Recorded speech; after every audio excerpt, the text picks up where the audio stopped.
Oi, nu bus dramos dabar. Nu hebra, visi esat? Deja, bet turiu padaryti tai. Šiaip labai sunku buvo išsirinkti. Vargšas žentelis, man atrodo, prieš 10 žmonių balsos. Eik! Reikia kur už Vitaliką balsuoti. Jisai labai sakė daug prieš. O aš tiesiog... Sorry, senė, bet tu su savo šitom pagirom, su to krepšeliu, nebuvo skanu. Ir visiškai no hard feelings, absoliučiai niekas.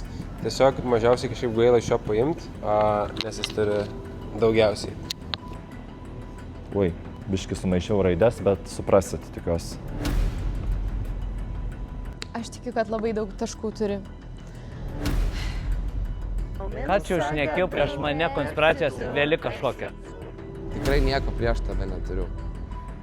Grinai dėl ūgio tiesiog, nes pavydžiu. Tiesą sakant.